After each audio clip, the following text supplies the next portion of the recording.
महाराष्ट्रातील 3.5 शक्तिपीठापैकी एक असलेलं माहूरगड देवस्थान या ठिकाणी रेणुका मातेचं अतिशय सुंदर भव्य असं मंदिर आहे।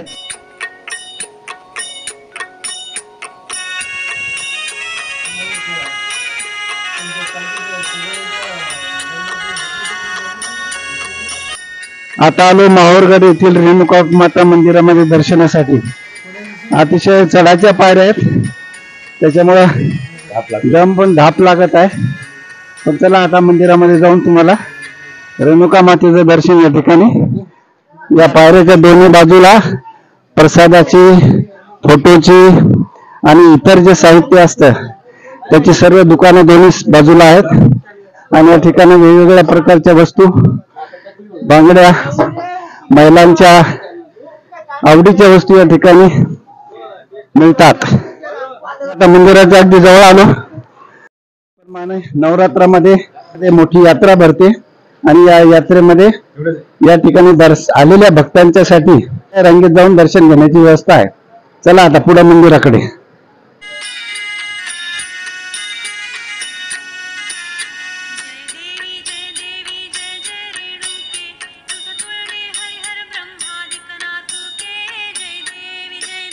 आता दर्शन घेतलं, त्या ठिकाणी प्रसाद अर्पण केला आणि आमच्या देवराव महाराजांनी प्रसाद सुद्धा आणलेला आहे। सगळ्यांना प्रसाद द्या।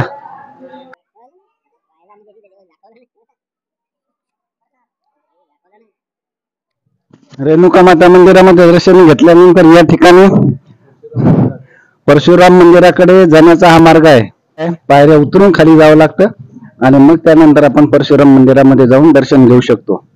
माहूरगड येथील रेणुका माता देवस्थान हे महाराष्ट्रातील जे 3.5 शक्तिपीठ आहेत त्यापैकी एक असलेलं हे रेणुका माता देवस्थान आहे।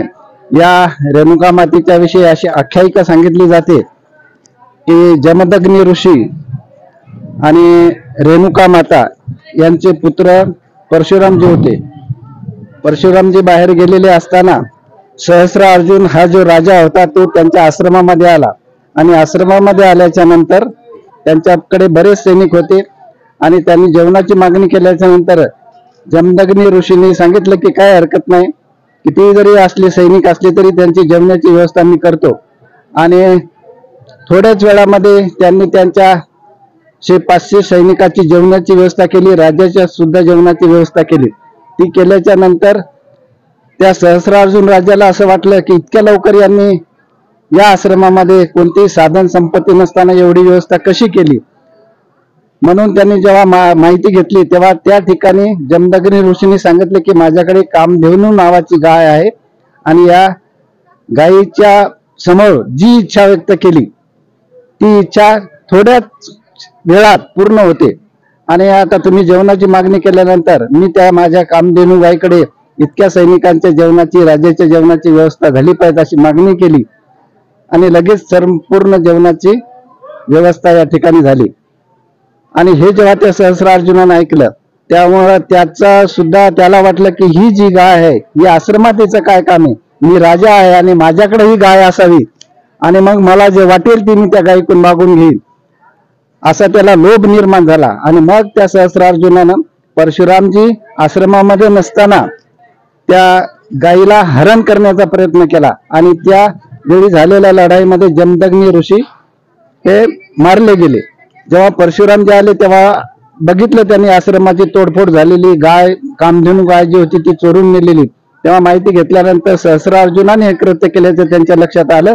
तेव्हा त्यांनी प्रतिज्ञा केली की संपूर्ण क्षत्रिय मी नष्ट केल्याशिवाय राहणार नाही। आणि मग जमदग्नी ऋषीचा अंत्यसंस्कार करण्यासाठी कोरी जागा, म्हणजे ज्या ठिकाणी कोणतं पेरलेलं नाही, कोणतं उत्पादन घेतलेलं नाही, अशी कोरी जागा शोधत ते या ठिकाणी आले। आणि या ठिकाणी आल्याच्या नंतर त्यांनी जमदग्नी ऋषींचा म्हणजे त्यांच्या पित्याचा अंत्यसंस्कार या ठिकाणी केला। रेणुका देवी ही रेणू राजाची कन्या होती आणि ती अग्निकुंडातून प्रकट झाली होती आणि या ठिकाणी येऊन ती पुन्हा अग्नीमध्येच विलीन झाली, म्हणून या ठिकाणाला महत्व आहे। आणि दुसरी एक कथा अशी आहे की रेणुका माता आणि जमदग्नी ऋषी हे पती पत्नी होते आणि त्यांचा पुत्र परशुराम हे जमदग्नी ऋषी क्रोधायमान नेहमी व्हायचे आणि अशाच क्रोधामध्ये छोट्याशा गलतीहून जमदग्नी ऋषीने परशुरामाला म्हणजे पुत्राला सांगितलं की मातेचा वध कर, आणि मग परशुरामाने पित्र आज्ञा झाल्याबरोबर एका क्षणामध्ये परशुने म्हणजे परशु कुऱ्हाडीने आपल्या मातेचा वध केला. काही दिवस झाल्याच्या नंतर परशुरामाला आपल्या मातेची फार आठवण येऊ लागली आणि मातेला भेटण्याची फार तीव्र इच्छा जागृत होऊ लागली. तेव्हा त्यांनी ईश्वराकडे प्रार्थना केली की मला माझ्या मातेचं दर्शन घडलं पाहिजे. परमेश्वरानं त्यांना असं सांगितलं की काही हरकत नाही, तू माहूरच्या या गडावर या ठिकाणी तू आल्याच्या नंतर तुला तुझ्या मातेचं दर्शन होईल, पण एक अट आहे, तू वळून न पाहता तू जर राहिला थोडा वेळ तर तुझी माता तुला पूर्णपणे दर्शन दिल्याशिवाय राहणार नाही. आणि मग परशुराम पूर्वेकडे तोंड करून उभे राहिले.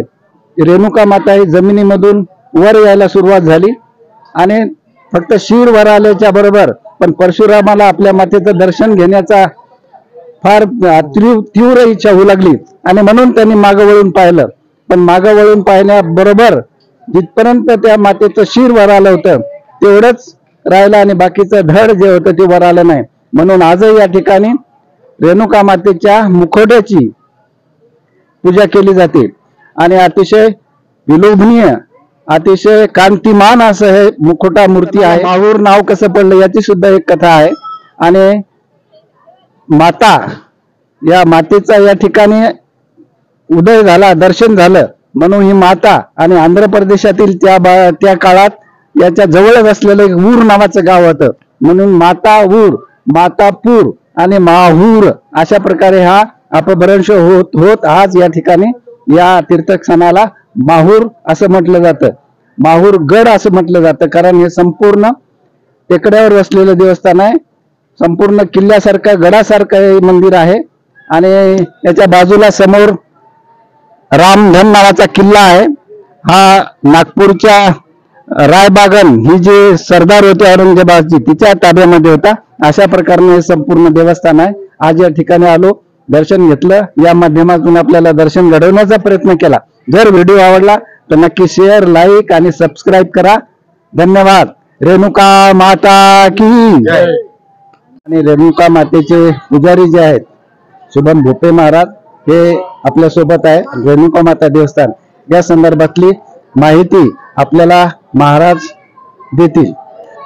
नमस्कार, मी शुभम संभाजी भोपे, रेणुका मातेचे मुख्य पुजारी. रेणुका माता ही पहिलं शक्तीपीठ म्हणून माहूरची ओळखली जाते. तसेच इथे आपलं मंदिर पहाटे 6 वाजता साधारण आम्ही उघडतो. 6 वाजता उघडल्यानंतर साधारण 7 वाजल्याच्या सुमारास देवीच्या अभिषेकाला सुरुवात करतो. मातृतीर्थ तलावावरून मातेच्या अभिषेकासाठी पाणी येतं. त्याच्यानंतर पूर्ण अभिषेक स्नान झालं की शृंगाराला साधारण 2 ते 2.5 तासाचा वेळ लागतो. देवीला शेंदूर लेपन, देवीचा मळवट, पूर्ण शृंगार झाला, वस्त्र हार अर्पण करून देवीला नैवेद्य दाखवून महाआरती 10:30 वाजता आपण गडावर मातेची करतो.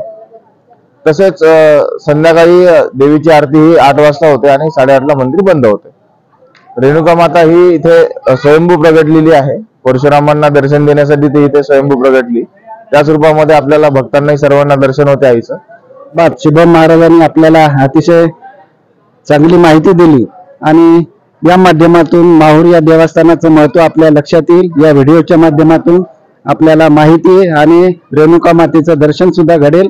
रेणुका माता की जय.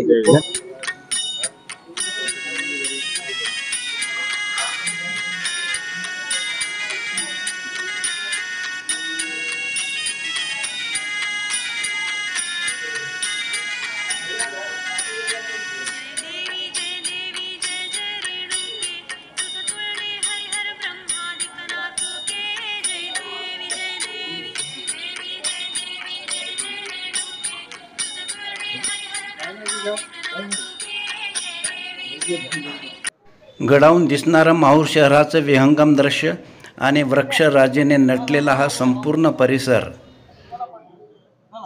रेणुका माता मंदिरात दर्शन करून आता आलो आम्ही आणि या पायऱ्यानं आता खाली उतरत आहोत. या ठिकाणी भक्तांना लागलेलं साहित्य, त्याचप्रमाणे रेणुका मातेच्या मूर्ती, फोटो, महिलांसाठी मुलींसाठी लागणाऱ्या बांगड्या आणि प्रसाद ते खरेदी करू शकता. या ठिकाणी आपण प्रसाद घेऊ शकता. या माध्यमातून आपण आज रेणुका मातेचं दर्शन घडवण्याचा प्रयत्न केला.